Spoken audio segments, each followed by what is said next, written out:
Athens, Georgia Live Music presents HUSK, Inside Athens. HUSK. I'm John. Mark. Vaughn. David, present.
think that there's like a certain element, you know, that we try to, or it comes through the work. It comes somewhat naturally, but it is a sense of like, you know, we just try to be real about it. And like even in the songwriting process, like when it comes to lyrics, it's about experiences in life, and then as a band, it's a lot about the energy, you know, the feel of it. You know, it's not super contrived for us. We definitely take our time in writing the music, but when we bring it to a venue or whatever, and we're playing for other people, for me that's like, it's not necessarily like I try to not have, you know, preconceived ideas or ego shit, you know, get wrapped up into it. I try to just be open and let whatever's going to come through.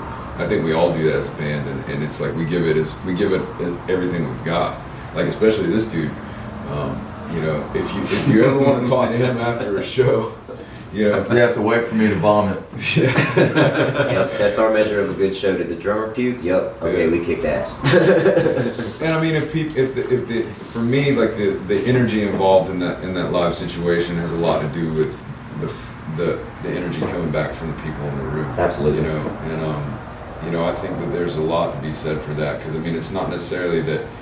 You know, I mean, from a certain level, I think that like it's a form of service. If you're able to present something or perform something that helps somebody else process or feel or just have a good fucking time, you know, that's what we're there to do. It's not so much about, I try not to keep it about, for me personally, about me as much as I can. You know, it's almost impossible because, you know, not much from all I think about, but you know, that is like... That's where I come in. That's where I come in to kind of like flip that ego back. Cause well, no, I mean, it's... you know, I'm not much of an ego guy per se, but I'm an alpha. And me and John, our alphas clash sometimes. And we keep each other in the right standings as a whole. It's...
Writing songs and playing songs is tremendously introspective. Where else would it come from? Like, saw an interview with or maybe it's the movie, to reference John Lennon. You may know more about this than I do, but dude shows up on John Lennon's doorstep, traveled across the country to meet him, and he's saying, you know, oh, you wrote this song about me, you know, it's you're speaking my life through song. And John Lennon basically says, that's bullshit, you know. He was like, you know, I wrote How Do You Sleep at Night thinking I wrote it about Paul McCartney, and then I woke up and realized that's about me too. Every song every songwriter writes is about him or herself, you know. It's introspective, and therapeutic, back to the point you were just making a little while ago. You know, I think we'd all be crazy fuckers if we weren't in this band. I know I'd be. I'm still crazy. We're crazy fuckers because we're in Yeah, we're crazy fuckers who like ain't in jail and ain't killing people. Like, you know what I'm saying? Yeah, it's I mean, it's, you know, I wish I didn't have a mortgage per se, Me too. but I could, you know. Home ownership is overrated. Yeah, I Amen mean, to that. it's, you know, I've got a wife and we don't have kids, but we've been together for a long time and we take care of each other. But, you know, at this point, I want to go on the fucking road. I want to take this on the road, but I can't because of the life that I have that's anchored me to this town and the job itself. It's a good job, and I can't fuck that off, you know. But sometimes I really wish I could because, you know, it's like John said, you know, it's not a hobby for him. Well, for me, it kind of is right now because of my job and the responsibilities I have to hold down, but I don't want to make it my life. I want the job to be the hobby I do when I'm not on the road, to kind of make ends meet, you know, but as of right now, I'm the big breadwinner in the household, so I gotta hold that down. What me? No, what Vaughn said was like, I want my job to be the hobby I do when I get back in town from being on the road. That should be the banner across that fucking wall. And I think every person who's ever picked up a guitar. I think there's like a lot of pressure, and I think a lot of that is misconceived, you know, or people create it to be a certain, to really like make a career out of music. You got to be at a certain point in your life. You got to be.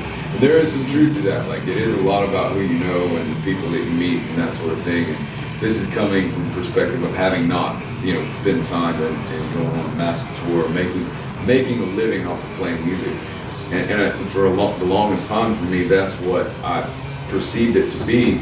And the older I get, the more I think about it, you know. And there's always that temptation to sort of like, man, I'm damn near 40 now, you know. Do I really, you know?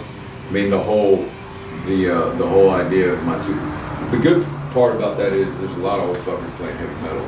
You know what I mean? And my favorite bands are a bunch of old fuckers playing heavy metal. You know, but at the same time, I think, you know, I personally have just come to grips with this idea of like, regardless whether I'm doing this for a living or not, I'm still going to be doing it. Yep. You know, so if it moves forward in a direction where it's generating its own income and that sort of thing, I mean, yeah, that's the dream, really, to be able to. And then again, I'm saying that from someone who hasn't been there. I'm sure there's plenty of people that are there or have been there. They're like, fuck that shit. I'd rather be at home with my family.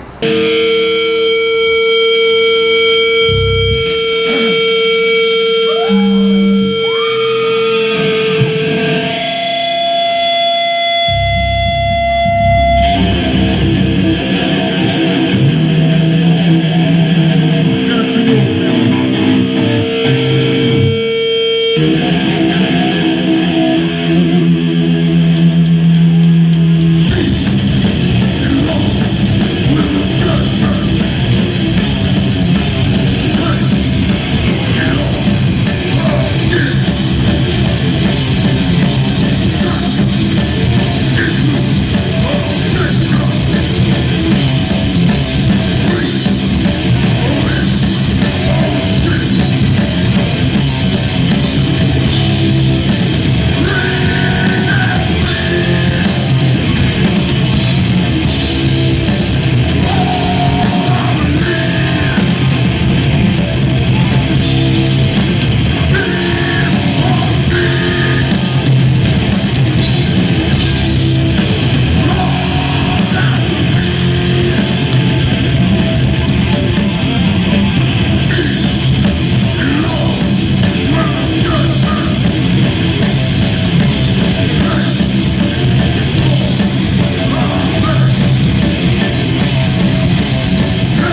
to the point of the cusp of it, like Lars Ulrich's record company is interested in your band, but Lars says the drummer has to wear leather pants. And my friend is the drummer, and he went, I'm not fucking wearing leather pants. Fuck Lars, I'll be back in the t-shirt shop.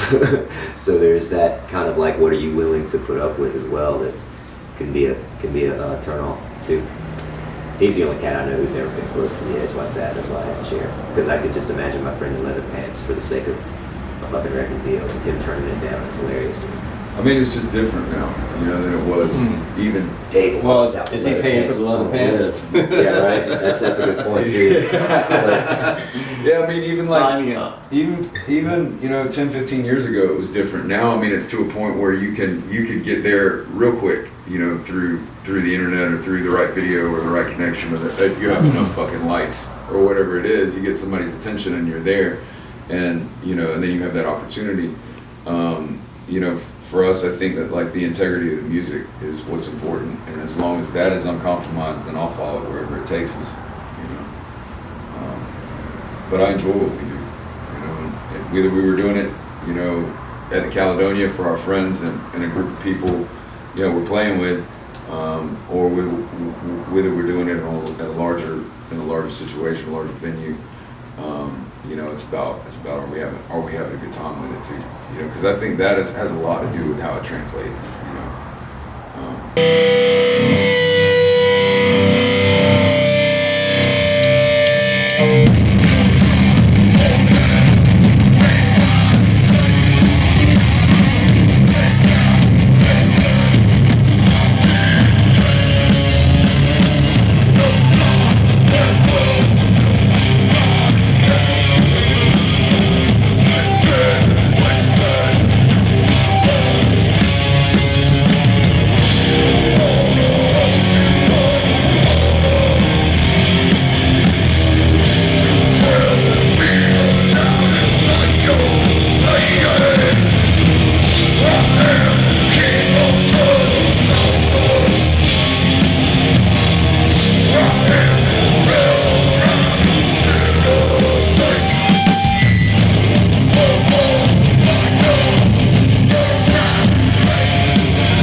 Yes.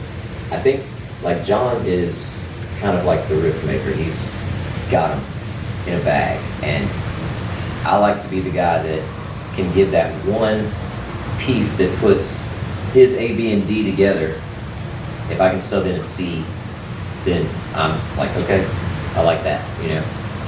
Dave also has stuff that occasionally will just jump out from left field, and we're all like, yeah, let's do that thing too. So it very much is, but I think that I would say it kind of starts with John, and then it kind of like capillaries, you know. John's energy reaches out to us, and we all kind of feed off of it, put our own kind of taste to it. But usually that's kind of, you know, John's the one's like, hey, check this out, I got this riff, I got that riff, I got this riff. Occasionally I'll bring something in, but it's more of like, mine aren't the song starters, mine are the song, like Band-Aids, like, you know, let's put these two parts together with my riff. And that's pretty fun, honestly, it's pretty rad. Like the responsibility of being that dude with all the riffs is pretty heavyweight, you know. John's got the shoulders to carry it, I think. I've been that guy before and I'm not good at it. I'm not the guy that can write every song, the entire song kind of thing. I definitely love the help and love the collaborations. You know, it's not a rock band in my opinion if everybody's opinion isn't heard and felt and explored. You know, that's the whole point of being a band. You know, we're not John and the other guys. You know, we're us. Some of this stuff. John and the Macbeths. I did think about calling my first band Macbeth because, you know. Well, no, I said that to you and you were like, man, fuck that. Well, I played in a band where the guy was named John Gosa and he called the band Oh, Gosa. that's fucking terrible. And he wrote the entire album. And, you know, I was playing guitar back then and I learned his guitar parts and just played his stuff, you know. To me, it's just not a lot of fun. But as far as like our writing goes, as far as my part, John would bring the riff in and everybody's kind of looking around and I just start playing a beat to it. And then it throws John's ear off and then he's like, wait a minute, try this. And then I'll try it. And then I'll be like, well, maybe if I do this. And then he'll be like, that's even better. And then we'll build like that and then everybody else starts kind of jumping in as we try to get the main riff and the drums down. But a lot of times back in the day, in some instances where, say, Dave hadn't made it to the fallow practice yet, me and John would be just doing scratch riffs. Like we used to do scratch riffs for half an hour, 45 minutes at a time sometimes back then. And I think back then we kind of developed this player relationship that we feed off each other before the other elements start coming into play. But I agree with Mark, you know, it usually starts with the riff man here. Once the riffs are gone, like, and parts are established, I start to listen a lot less to the guitars and a lot more to the drums. I want to play to the drums. My right hand and Vaughn's hands and feet particularly, I want that to sync up to where bass and drums just sound like this big fucking instrument. And then I think that makes the guitars really just get pushed that much more in your face. And that big building wall, I want to sit down into the drums and just be there. Just let the bass exist within that just huge wall instrument. So once the riffs are there, I start thinking about what's Vaughn playing immediately. How's his double pedal routine going? You know, where are the toms? Where are the accents? I'm listening to that kind of stuff to mimic or to, you know, juxtapose maybe. But then yeah, when these two guys, sometimes me and Vaughn will leave them up here, and they'll sit in there. There's the two of them for like an hour. We'll come back to the next practice and be like, all right, hey, y'all, check this out. They'll start talking, you know, where they're just riffing back and forth. And all it is a look between the two of them, and one does one thing and the other one starts to harmonize, and then it's like, oh, are you doing the fifth? And then they don't talk anymore, and they just start playing again, and so it's like, yeah, we'll see you guys next time. Y'all work this out. And then we get together the next time, and they work out this really awesome part, and you know, it's like the harmonies in Till Death Do Us Part. Yeah, that kind of stuff. Yeah, it's a good one, man. It's a good one. Playing with some good friends. Got some great music. You guys stick around. We're HUSK.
great so example. Dave and I have been playing together for a long time.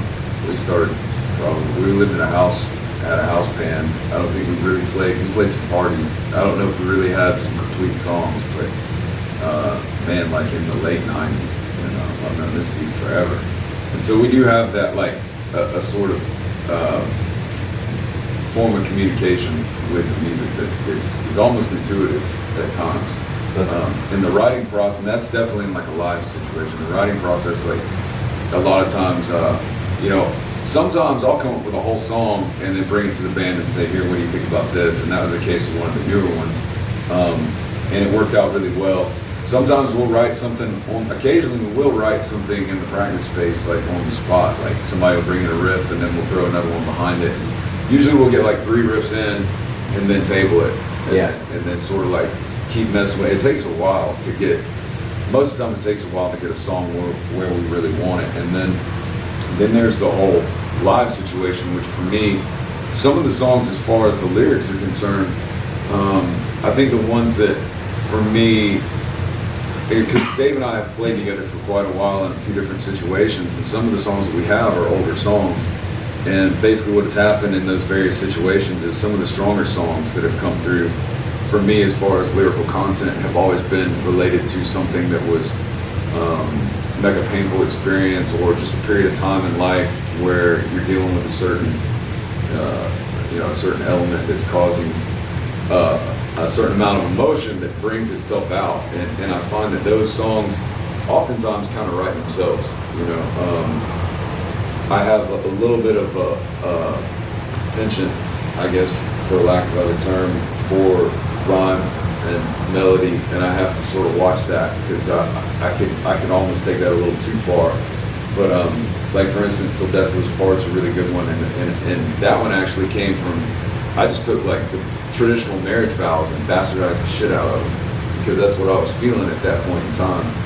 And there's a lot of fuck yous in that song too. Yep. So, you know, that was one particular situation, and then you know, like this newest one. This is funny because the newest one that we've been working on, like Relentless, we had the music, and I'll go ahead and admit it. Like a lot of times live, if I don't have the words dialed in, I'll just make this shit up as I go along. And For years. And like it's funny too because when I listen back to some of it, even Gregory has done a few recordings where I'm like, what the fuck is that? What was that saying? But at least it's like somewhat inaudible, you know. You just let people guess. I don't, Yep, you know what that's I mean? the best way to do it. The emotion comes across, the energy comes across, but sometimes it takes me a while. And really, like the best tool for me to get it all finalized is going into a studio and recording it. But like this newest one, Relentless, it's kind of funny because. Like I didn't really know what the song was about. I had some ideas lyrically and enough to, you know, to pull it off live. And then after playing it a couple times live, I got injured, you know, working on the house and almost cut my thumb off. And then I realized what that song was about. Oh yeah, dude, I can dig that shit. The frustration of the situation and you know, that's like the left hand and it being the thing that I use really to be free from, you know, negative emotion or stress or just daily life shit.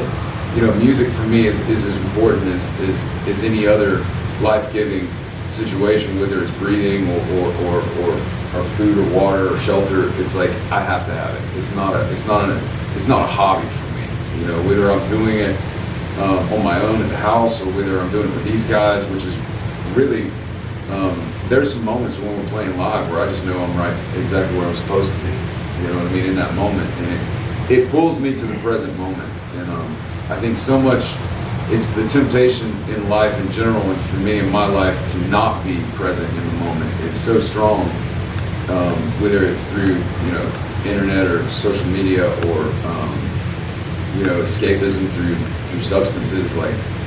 Has always been present in my life. So anything that takes me in the other direction and brings me to right here, right now, is something that I value. You know, and so I think it's like a form of expression for me in writing these things, where what's going to come out is going to come out. It needs to come out. I need to. I wouldn't even call it cathartic. It's just what I have to do. You know, and to just be all right with myself. You know, and then I can be all right with other people. You know, on a certain level. You know, and then there's also quite a few of the songs that we've kicked around in writing where Dave has brought in some riffs, and then we'll match up with one. And you know, Dave is very interesting. Like there's one the other night where you know, we haven't even gotten to the drum point of it, but I can already tell it's gonna be nasty. You know, so You fucking thrashy as shit. yeah, it's super. You know, But another thing too, like, I think worth mentioning about your direction. Fucking Blood Eagle, man. This guy goes to the land of the Vikings and comes back with fucking. So hey, man, check this out. This whole concept about what Blood Eagle is, and then it becomes this fucking massive, awesome song. And I don't even know if the lyrics are exactly about that, but the song definitely feels like you're a fucking Viking ripping somebody's goddamn lungs out of their back. those lyrics right there are super temporary right now. That's one of those ones that just hasn't landed yet. That fucking eagle has not landed. You know? I just like the concept of it. Like, I can't paraphrase it, but I have the distinct memory of when you got back and told us the story about, you know, the big stones that, like, you know, on the beach that you have to try to pick up, and then the explanation of what a blood eagle actually is. It's like, God, it's fucking brutal. All right, we're gonna have a brutal ass song about it, and it's a brutal song. I think the songwriting process is pretty interesting. John mostly brings in very solid elements of songs, like Then we do our best. mostly a song, you know, and it comes together, you know, between these guys are very solid in making it happen and try to find something that fits the situation. And usually for me, when I come up with a riff or something or a couple riffs, it's like you had mentioned, we're around all those elements and try to see what works when that does happen. So it's pretty interesting, you know. It's And- really kind of like there's all kinds of elements going on. There's just so many ideas going on at once that have a central core, but these guys are really good at taking those elements and kind of solidifying it where it's a simple thing.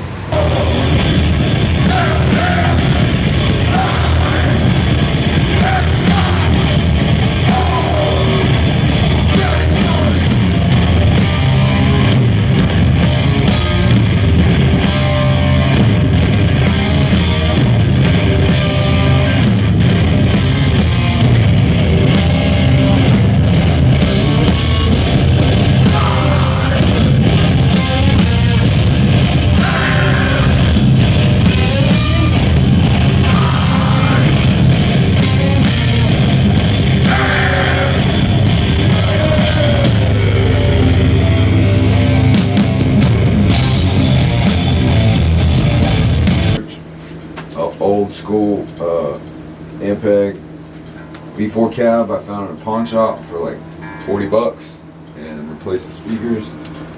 This is my number one. This is the 79 Les Paul Custom. It's heavy as fuck, but sounds heavy as fuck too. I like this one because it's got a real thin neck. Pedal board layout is pretty simple, just overdrive, delay, gate, situation, tuner. And then this is a newer one I've been playing a lot since I got it. It's a Dunnable. It's a guy out in California. He's also a guitar player from the band Intronaut who makes custom guitars. This is the Asteroid. It's their Flying V style. It's pretty cool. Longer scale, ebony fretboard. I've tried various pickups in it. But yeah, that's pretty much it. This one's a little easier to play with the recovery from the injury. So a little bit. It's a little bit of a struggle, but a little lighter too. So.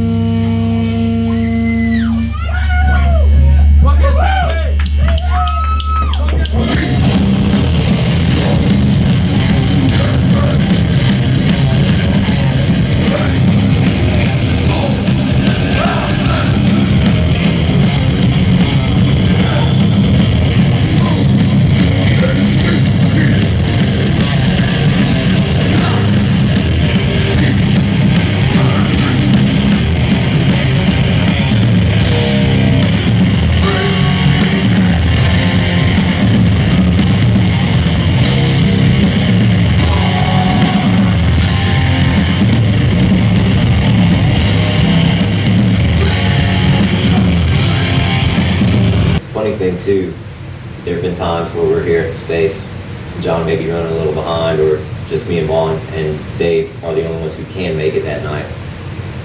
The three of us, without John, don't really sound like Husk. It's interesting, because I think like some of the stuff Dave plays is a bit surprising in genre. It's like he'll bring like these like stonery rock riffs that's like, dude, where did that one come from? That sounds like something I would have come up with, but you introduced it to us.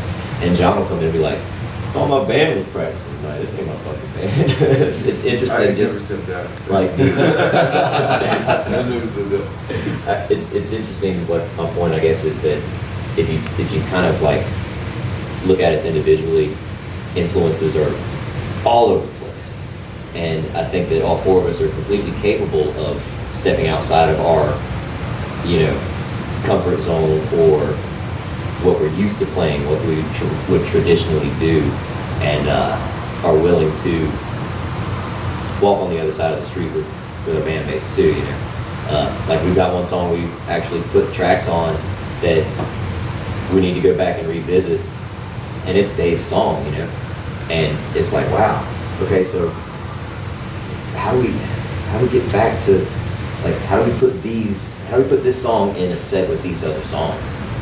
And that's where that song has gotten put on pause, because we just need those couple of riffs that just really beat it up, but yeah, it's very interesting to me, some of the things that Dave just pops out, and me and Vaughn and Dave as a three-piece are playing.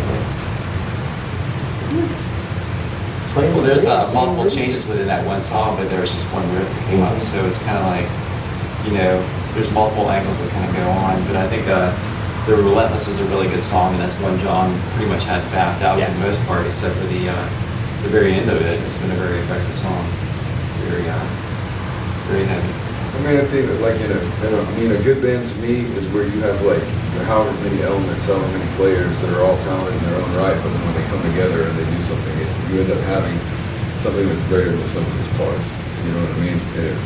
It's more like it is organic, and it is like evolutionary, in a lot of ways, but I think it just gets that much bigger, especially when there's a level of commitment and communication, and it's hard to get along with those fucking people sometimes. And I think we all get along pretty well.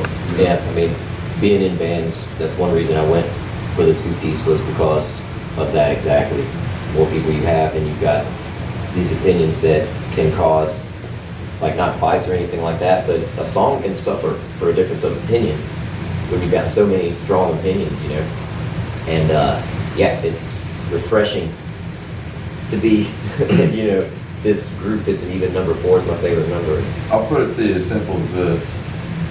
If I can argue with you and come back to you the next day like nothing happened, then we're brothers. And that's what we have here between me and him. We argue sometimes, but it's healthy for the songs, because it allows, if I feel strong enough about something, I'm not going to back down about it. And John's the same way. And so we butt heads sometimes. And I think that makes us stronger as a writing element, because we've learned where not to go with each other, and we've learned where to push each other in the same light, you know what I'm saying? I mean, I think so I love this group. Like, this is my second family, in my opinion now. Yeah, and like those situations, when I do say something to him, I definitely feel strongly about it, because like you've seen him behind the kit, like all sweaty, all making faces and shit. Like I think one of the times when we were arguing over a riff, and that's an important thing too. I mean, I feel like it's such a democracy to whereas if anybody really vetoed like a riff out of a song, we would just like we would push it out, or come back to it later. Yeah, we wouldn't just table that one. It fresh would be ears. like on the way back burner.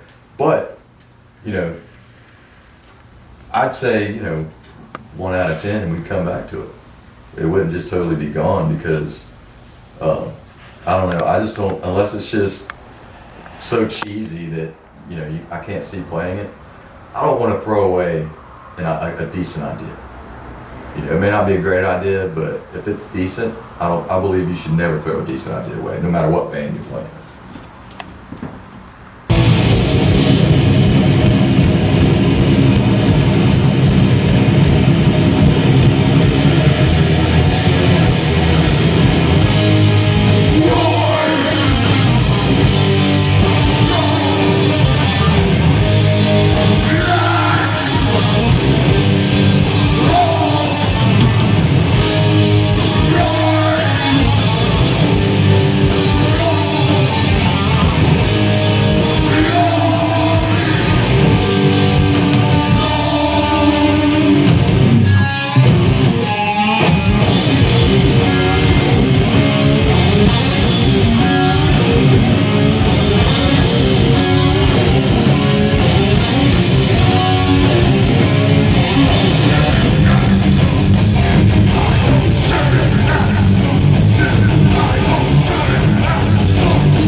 first year that they put out the Pacific drum kit, but it's basically a 6-ply maple.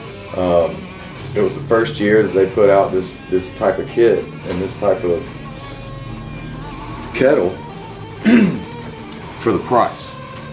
And so it was basically a fusion kit for like $550 without any hardware. And so it had a 10, 12, and 14 tom and a 14 by 5.5 snare, wood snare, and 22 by 18 kit. And so I ordered the 16-inch and had the wrap match. And so I had a 6-piece at that point. But then, I chopped it back down to 4, then we go to 5, and then. But there's the red tom I was talking about earlier that I'd added, and I was using the 14 up top. But here recently, I just haven't had the time to fix the big red drum, and so I decided to go back to a 12 rack and a 16-4. And I'm actually liking the sound better. It's, the lower bass drum, or the lower floor tom, was kind of meshing with Mark's bass sound to a point to where you couldn't distinguish between the two instruments, and it just kind of got a little murky. And so these practices, I'm hoping that it translates at our next show, that these toms are cutting through a little better. I think the tonality's a little better. It's matching up with everything else that's going on.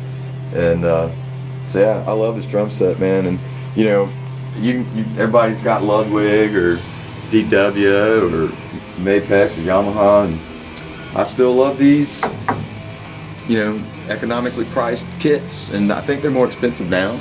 But it was the first year they put this type of ply out, and I just think they sound great. I mean, I got them home and set it up, and then to this day, like I said, I think I've had them for maybe 15 years or more, and I still don't have a desire to go out and buy another drum set.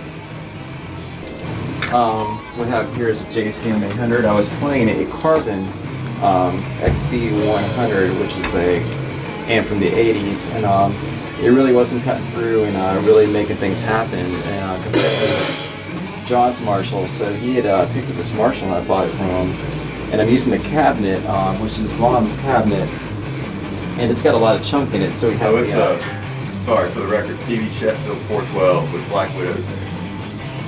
Amen. So what we have here is a lot of cut and a lot of boom, and what I'm playing is an SG, and that's been kind of evolved a little bit. Initially I was going to change it up, but I did some changes in the pickups and some of the other things involved in it, and got a good bit of chunk out of it, and some might frown on this, but I'm using a metal zone and a DS1 distortion. Nothing seems to get the hair like the Metal Zoom M2. And I just slowly but surely put it together to something I was happy with. As far as guitars go, I am a Music Man guy. Traditionally, I have a Stingray at the house. That's my baby. I usually leave her at home because she's 20 years old. This one here, I've always wanted a nice Fender P bass, and no shit, had a dream about this bass. Like I was the guy in the Doors on Venice Beach, walking around town playing my bass with a little pig nose amp on my side, Lake Placid blue with the tortoise. And they had it at Musician's Warehouse. I got my taxes, went down there and fucking bought it. Put it on layaway, walked out the door with it. I put the pick guard on it, had it set up by my friend Marcus, and now I don't want to play any other bass. This is home. It's the easiest bass I've ever played. It's fun, it's fast, it's slick, it sounds rad. Super simple electronics, no frills, it's all inclusive.